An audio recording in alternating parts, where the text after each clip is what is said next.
Le verre ne s'est pas juste renversé. Il a claqué comme une gifle au milieu de la salle. À cet instant précis, chaque fourchette au Dale's Grill s'est figée en l'air. Les conversations sont mortes dans les gorges. Même le vieux jukebox a grésillé dans un silence soudain. Comme si tout le restaurant s'était penché pour voir un homme verser un grand verre d'eau sur l'uniforme d'une adolescente et s'en sentir fier. Le service du mardi midi à Pineview n'était pas censé faire de vagues. C'est une ville où l'on donne les pourboires en pièces jaunes et où les rumeurs voyagent plus vite que le train du matin. Mais ce jour-là a tout changé. Elle s'appelait Liana Reyes. 17 ans, élève modèle. Du genre à arriver en avance et repartir après la fermeture.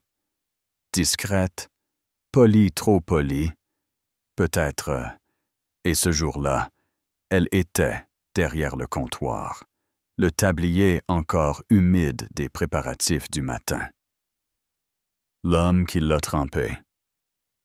L'officier Carl Danvers, policier local, client habituel, carrure de taureau et ego 2 fois plus large.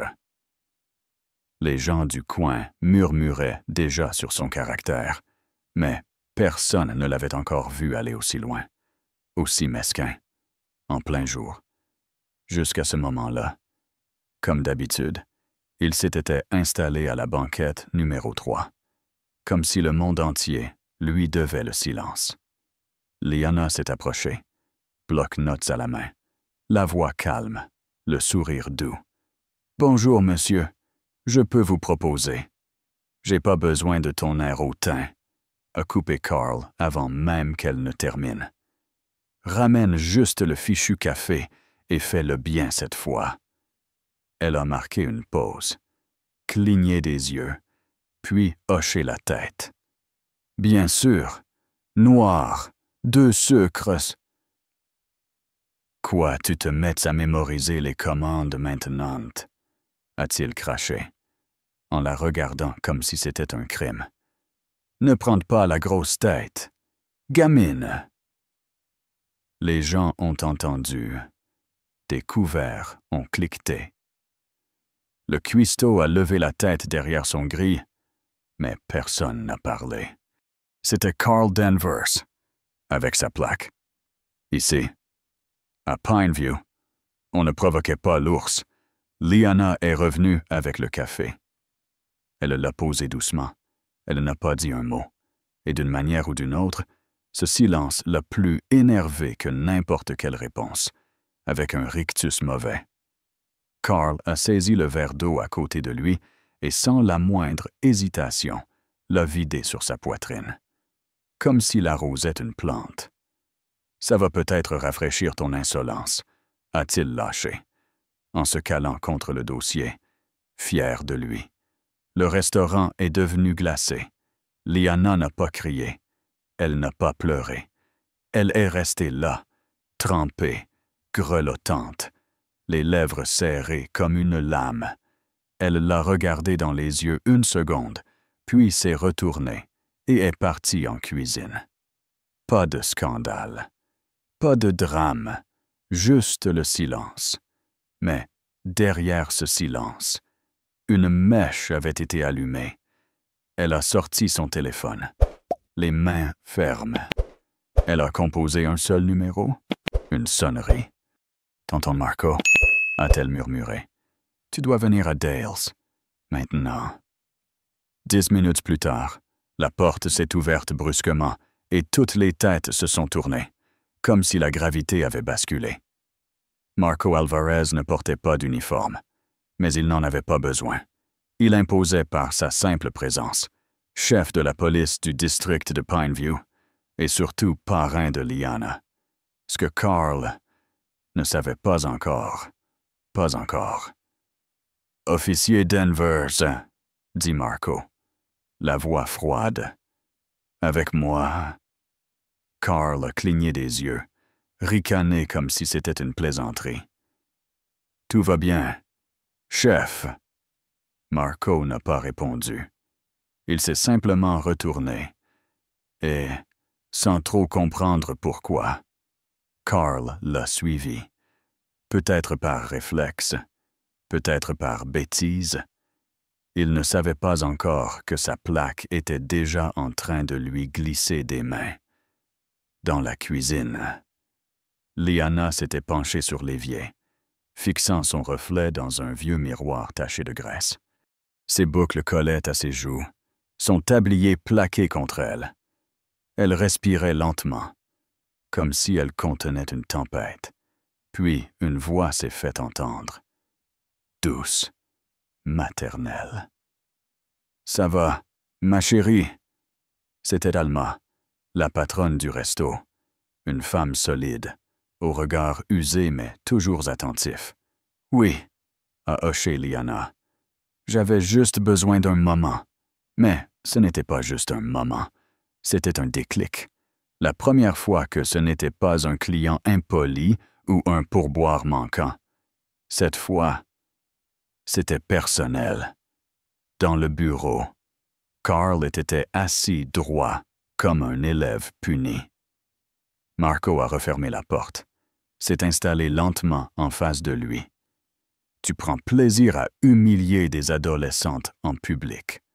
a-t-il demandé. Calmement, Carl a soufflé. Elle avait une attitude. Marco n'a presque pas bronché. Tu as vidé un verre sur une gamine. Carl, devant tout le monde. Carl s'est redressé. Elle était insolente. Elle t'a servi du café. Avec un regard. Et tu penses que ça justifie de la traiter comme un chien? Carl a haussé les épaules. Je savais pas qui c'était. Et là, tout a basculé. Marco s'est penché, son regard devenant tranchant. C'est justement ça, le problème. Le visage de Carl s'est figé. Sa plaque ne brillait plus vraiment. La suite. Pas de cris, pas de menaces. Juste une enveloppe posée sur la table. Dedans, sa lettre de démission. Déjà signée, déjà validée. Quand Carl est ressorti par la porte de service, les rumeurs avaient déjà commencé. Chuchoté au salon de coiffure, murmuré à l'église. On avait vu le chef entrer, le regard sombre, et Carl sortir.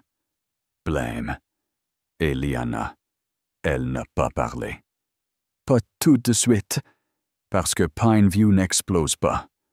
Pineview infuse le lendemain, au lycée.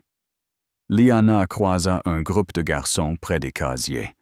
L'un murmura « La fille du flic ». Elle continua à marcher. Tête haute, mais à l'intérieur. Oui, ça faisait mal. Natalie, sa meilleure amie, la rejoignit au self. « J'ai entendu », dit-elle. Mon cousin était au resto. Il a dit que tout s'est figé. Liana acquiesça. C'est fini. Mais ce n'était pas fini. Pas à cause de Carl, à cause de ce qu'il avait déclenché. Les murmures devinrent soupçons. Et Marco aussi se retrouva sous les projecteurs. Un blogueur local ressortit une vieille opération de 2010, une descente sans interpellation, sans compte-rendu. Et les gens commencèrent à se demander « Et s'il cachait quelque chose ?» À la brigade, Marco était dans son bureau quand la capitaine Esme Delgado frappa. « Denver fouille dans le passé », prévint-elle. « Il parla d'anciens collègues. » Marco ne sia pas. « Qu'il creuse ?» Elle hésita. « Tu n'es pas inquiet. » « Il n'a pas besoin de vérité, » répondit Marco. « Il lui suffit de faire du bruit. » Et le bruit, ça s'achète. Ça se propage. Le vendredi, un reportage passait aux infos commandement silencieux l'ombre du chef de Pineview. Bien monté, à moitié vrai, entièrement insidieux. Mais ça marchait. Les appels arrivaient. le maire convoqua une discussion informelle. Alors, Liana s'est levée. Pas devant les caméras, juste devant son lycée. Elle a demandé 2 minutes pendant l'assemblée. Un homme m'a humilié en public parce qu'il pensait que le pouvoir le rendait intouchable. Mais ce jour-là, ce n'est pas le pouvoir qui est entré chez Dales, c'est la dignité. Silence total. Pas parce qu'elle criait, mais parce qu'elle avait raison. Le soir, les Rays étaient réunis. Ragoût de poulet sur le feu. Rires doux. La capitaine SM apporta des fleurs. Nathalie un gâteau. Et sur le porche, Liana s'assit à côté de Marco, regardant le ciel s'assombrir. « Tu as fait plus que parler, » dit-il. « Tu leur as rappelé ce qu'est la vérité. » De l'autre côté de la ville, Carl était seul. Dossiers éparpillés comme des cendres. Télé éteinte. Téléphone qui vibre dans le vide. Il avait levé la poussière, mais elle était retombée sur lui. Parce qu'à Pineview, le pouvoir peut faire du bruit. Oui, mais la dignité résonne. Et parfois, c'est ce dernier écho qu'on entend avant que le silence n'efface ton nom.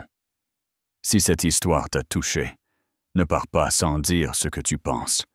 Qu'aurais-tu fait si c'était ta fille? Ton village laisse ton avis en commentaire. Parlons de vraie justice. Pas de politique. Pas de cris. Juste la vérité. Et n'oublie pas de t'abonner. Parce que des histoires comme celle-là comptent encore.